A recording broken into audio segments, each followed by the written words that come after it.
मैं doctor Ali, principal Krishna institute of paramedical science Purnia और senior consultant physiotherapist. मैं आपको आज एक कॉमन कंडीशन के बारे में बता रहा हूँ। इसका मेडिकल टर्म में फ्रोजन शोल्डर कहते हैं। फ्रोजन शोल्डर में होता क्या है कि आपका कंधा जो है ये जाम हो जाता है। जब आप उठाते हैं, हाथ को उठाते हैं तो आपको काफी दर्द होता है। ऐसे नहीं है, दर्द होता है। और आप आगे भी हाथ को ऐसे उठाते हैं तो आपको दर्द होता है। हाथ हिलने पे भी आपको काफी पेन होता है और एक ही पोजीशन लगता है। आपका हाथ जो है आपका कंधा फिक्स हो गया है। इसी को कहा जाता है फ्रोजन शोल्डर। अब फ्रोजन शोल्डर पहले है क्या वो हम आपको बता दें। फ्रोजन शोल्डर में क्या होता है कि दो हड्डी के बीच में ये जो एक हड्डी है, इधर से इसका मेडिकल टर्म में इसको स्कैपुला कहते हैं और ये वाला हड्डी जो है इसको बोलते हैं हुमरस। और हुमरस का जो हेड है जस्ट लाइक ऐसा होता है, स्कैपुला ऐसा होता है। अब दोनों हड्डी के बीच में जो गैप होता है उसमें एक मस्कुलर स्ट्रक्चर होता है, इसका नाम है कैप्सूल्स। अब ये कैप्सूल्स अगर टाइट हो जाता है या थिक हो जाता है, मोटा हो जाता है। अब थिक और मोटा क्यों होता है? एडहेशन के बनने से होता है। तो इस तरह कंडीशन होने से जब वो कैप्सूल मोटा हो जाता है और टाइट हो जाता है, तब अगर इसमें थोड़ी सी भी मूवमेंट होती है तो आपको काफी पेन होता है, काफी दर्द होता है। इसलिए इसको एडहेसिव कैप्सुलाइटिस भी कहा जाता है। और ये खास करके ये कंडीशन किसको होता है तो महिलाओं में ज्यादा दिखने को मिलता है, मेल में भी होता है, या फिर अगर किसी को डायबिटीज है, डायबिटिक पेशेंट को जो है, डायबिटिक लोगों को ये फ्रोजन शोल्डर जो है ज्यादा होता है।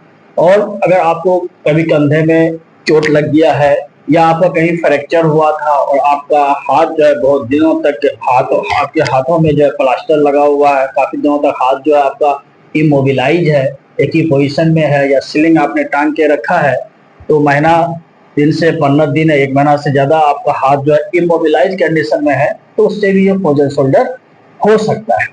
या अगर हाथ की सर्जरी हुई है और आपका हाथ एक ही पोजीशन में काफी दिनों से है, तो उससे भी फ्रोजन शोल्डर हो सकता है।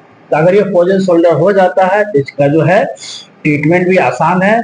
आप कुछ ऐसा मैं आपको बताऊंगा जो आप घर बैठे भी कर सकते हैं। घर बैठे करने से भी आपको फ्रोजन शोल्डर में काफी राहत मिलेगा। फ्रोजन शोल्डर से आपका दर्द काफी ठीक होगा और आपका हाथ का मूवमेंट, हाथों में मूवमेंट आ जाएगा। तो अब इसके लिए क्या करना है, तो अगर फ्रोजन शोल्डर हो गया, कंधा उठाने में आपको दर्द हो रहा है, हिलाने में भी दर्द हो रहा है इस तरह से, तो आप सबसे पहले क्या करें कि आपको हमने पहले बताया कि हॉट वाटर फर्मेंटेशन करें। अब ये हॉट वाटर फर्मेंटेशन होता यह है कि आप गर्म पानी लें, उसमें टॉवेल डालें, टॉवेल को निचोड़ के अपने कंधों के चारों तरफ लपेट लें, उसके ऊपर एक सूखा टॉवेल लपेट लें और ये गर्म टॉवेल को आप 10 से 15 मिनट तक जरूर रखें।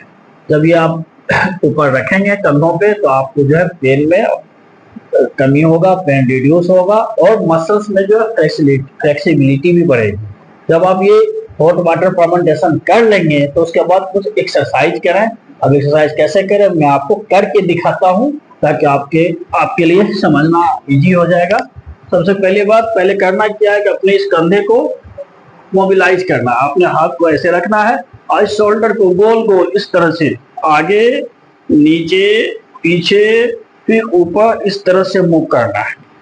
इस तरह से 10 बार ऐसे करें, फिर 10 बार उल्टा करें, फिर आगे, पीछे, नीचे, फिर आगे, इस तरह से ये 10-10 बार करें। आपको ये आप घर बैठे भी कर सकते हैं। दूसरा क्या है, एक एक्सरसाइज का नाम है पेंडुलम एक्सरसाइज। मान लें कि आप अपने हाथ में एक पाव का कोई वजन ले लें। मान लीजिए बुक मेरे हाथ में, ये बुक यहाँ पे है, यहाँ पे कोई वजन एक पाव का रखना है और इस हाथ को पीछे रखना है, इस हाथ को इस तरह से पेंडुलम की तरह घुमाना है। इस तरह से घुमाएं, 10 बार ऐसे घुमाएं और 10 बार उल्टे डायरेक्शन में घुमाएं। इस तरह से पेंडुलम के जैसा इस तरह से घुमाएं। इससे भी इसमें जो है मोबिलाइजेशन होगा, मूवमेंट आएगा। दूसरा क्या एक्सरसाइज है कि आप दीवार के सामने खड़े हो जाएं और उंगली को इस तरह से पुट करें दीवार पे और धीरे धीरे धीरे धीरे करके इसको ऊपर की ओर करें और ऊपर करें और आप भी दीवार से सटते चले जाएं और जहां पे दर्द होने लगे वहां पे कुछ सेकंड के लिए रुक जाएं आप और फिर उसके बाद फिर हाथ को धीरे धीरे धीरे धीरे करके नीचे लाएं। इसको फिंगर लेडर एक्सरसाइज कहा जाता है। आप इस तरह से करें इस डायरेक्शन में। दूसरा है कि आप इस तरह से खड़े हो जाए साइड से और अपने हाथ को दीवार में सटाएं और आगे की ओर देखना है आपको और अपने हाथ को धीरे धीरे धीरे धीरे ऊपर की ओर करना है। ऊपर की ओर करना है। जहां पे आपको पेन होने लगे वहां आपको कुछ सेकंड के लिए रुक जाना है। 10 से 15 सेकंड के लिए आप रुक जाइए। फिर धीरे धीरे अपने हाथ को नीचे की ओर करना है, इस तरह से नीचे की ओर करना है, इस तरह से। ये एक्सरसाइज आप कर सकते हैं। दूसरा क्या है, उसके बाद नेक्स्ट एक्सरसाइज है कि अपने अगर आपका हाथ पीछे नहीं जाता है तो आप बिल्कुल ऐसा एक हाथ, जो हाथ पीछे नहीं जा रहा उसको थोड़ा सा पीछे करें, इस हाथ से उस हाथ को पकड़े और अंदर की ओर खींचने की कोशिश करें। इस तरह से खींचने की कोशिश करें। और जहां पे जिस पोजीशन में आपको दर्द होता है उस पोजीशन में कुछ सेकंड के लिए रुक जाए, 10 सेकंड 15 सेकंड, इस तरह से आप यहाँ पे रुक जाए, फिर उसको रिलैक्स छोड़ दें। अगर आप ये एक्सरसाइज करेंगे तो आपको घर बैठे भी आपको बहुत फायदा होगा। इसमें जैसे ही ये जो इमोबिलाइज है, इसमें मोबिलाइजेशन होगा, मूवमेंट होगा, तो उसमें क्या होगा कि आपके जो कैप्सूल्स है दो हड्डी के बीच में, हमने कहा ग्लेनोइड कैविटी और हेड ऑफ ह्यूमरस के बीच जो कैप्सूल्स है जिसमें एडेशन बना है, जब इसमें आप मूवमेंट करेंगे तो एडेशन ब्रेक होगा।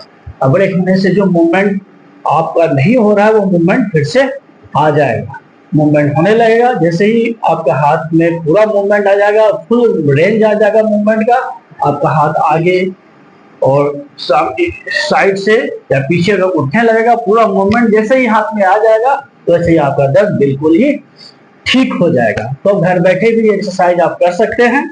और भी कंडीशन मैं आपको नेक्स्ट वीडियो में बताऊंगा। मेरे वीडियो से जुड़े रहने के लिए मेरे वीडियो को सब्सक्राइब जरूर करें। Thank you.